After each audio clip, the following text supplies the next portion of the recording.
Welcome to Art of the Drink. My name is Anthony Caparelli, and we are here at Daddy-O in the West Village, and I'm working with a new drink art girl. This is Charlotte Voisey. How are you? I'm good. Thank you very much. Thank you so much for working with us. I want to let the viewers know a little bit about your background because I'm really excited to be working with you today. Where are you from that you have a beautiful accent? It gave it away. I'm from London. I used to run a cocktail bar in London, and I moved here to New York 2 years ago. Actually, I was introduced to Charlotte through Page 6 magazine. Tell me a little bit about what you did for them.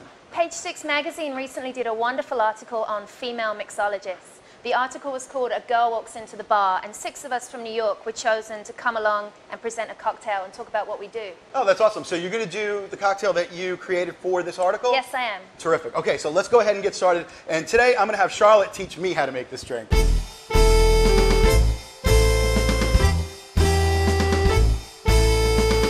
All right, so we're going to start off. The drink is called the Rosie Lee, and it's the cocktail I created for Page 6. Okay. It's based on Hendrick's gin, so I'm going to start off by pouring 1.5 ounces of Hendrick's gin straight into my mixing glass. Now, Charlotte, you're actually a mixologist for Hendrick's Gin, right? I am, yeah. All right, awesome. It's always been one of my favorite brands, and now I work for them. So that's terrific. I love Hendrick's Gin. It's absolutely one of my favorites. The second ingredient is lychee juice fruit. I love using lychee juice because it's fairly sweet, but you also get some beautiful aromatics. My next ingredient is fresh lemon juice. And before I actually use the lemon, I'm just going to give it a little massage, a little rub. You can roll it between your hands or just on the bar top here. What that does is it helps to break down the juice inside of the lemon, as you well know, and gives you a richer yield of juice. Great. So I'm just going to cut that in half and use my hand squeezer just to extract some fresh juice straight into the mixing glass. And you get those beautiful aromas already. Now I'm going to put in a rose-infused simple syrup just to balance the citrus. I'm just going to put in 1/2 ounce. Now, why did you pick rose-infused simple syrup? Well, good question. I'm glad you asked. Hendrick's gin is actually infused with rose petals. So it makes a really nice ingredient kind of tie-in, really brings out the floral notes of Hendrick's gin. Okay, so infused with rose. Tell me a little bit about gin and how it's made and how specifically it differs from the other white liquors. Sure. Gin is essentially a neutral grain spirit flavored with botanicals. And botanicals can be anything from berries, fruits, plants, herbs, and spices. Each gin brand will differ from the botanicals they choose to use in their recipe. What's unusual about Hendrick's gin is the rose petal infusion and also the use of cucumber, which is really different. Yeah. Now, I know juniper berry obviously is going to be common. That's where the name comes from, right? That's so right. There is obviously juniper in there as well. Yeah, juniper, the Dutch word for juniper is Geneva, and gin actually comes from Holland. A lot of people think it comes from England. Right, yeah, I know. Okay, so my final ingredient, just a couple of dashes of Angostura bitters. So just carefully, just a couple of dashes into the glass. Very potent ingredient. I'm always careful not to put too much in. Right, okay. Okay, that's my ingredients ready. So now I'm going to take my tin, scoop some ice into there, and I'm ready to shake this up.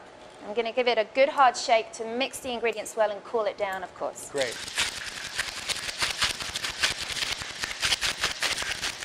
I like your shaking technique. Thank you. Okay, and now for this special cocktail, it's become one of my favorites. I'm going to use this martini cup. It's a beautiful porcelain teacup on a martini glass stem. And it just reminds me of Prohibition times when people would drink from teacups because, of course, it was illegal to drink liquor. So they were disguised in the fact. Sure. There we go. And it's also very pretty and elegant.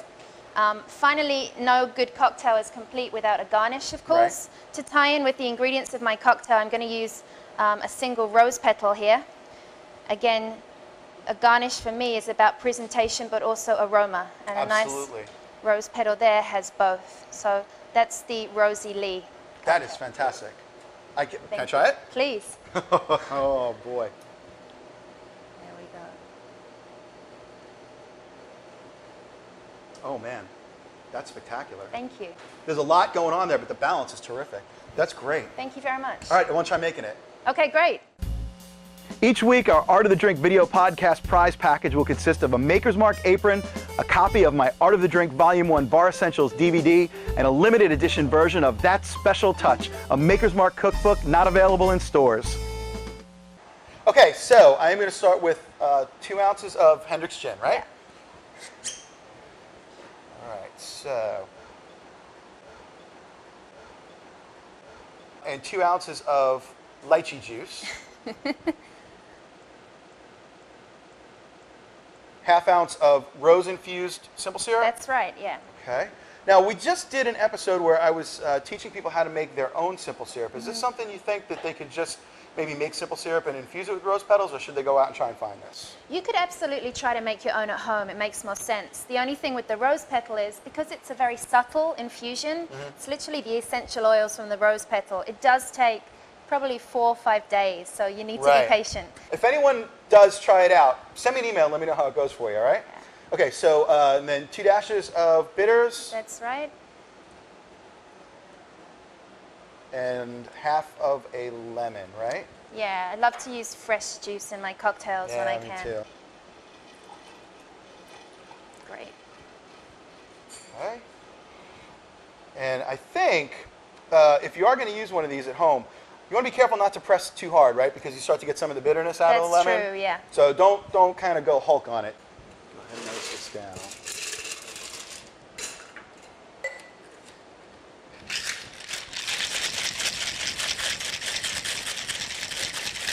And I like the way you shake. Thank you very much. And I'm going to use a regular martini glass. Sure. That. Beautiful. Fantastic. And a fresh rose petal. I love your theory on garnishes because people kind of, I'm sure, get tired of hearing me say that garnish should always make a drink look better and also taste better. Right. And absolutely, that's what's being accomplished here. Oh, let's go give these a try. Absolutely. Thank you. Thank you so much, Charlotte. Cheers. Salud.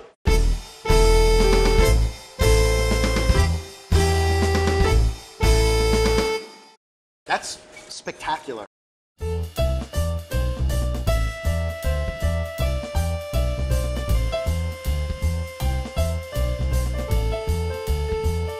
Why do I have Les Mis on the brain, Paul? Because I've been whistling it.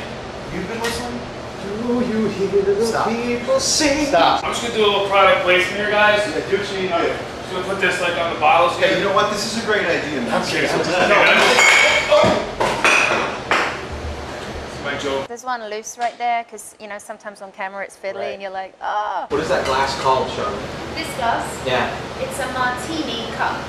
that's pretty cool. Is it porcelain on top? Yes, it's a real teacup on a martini stem. Fancy.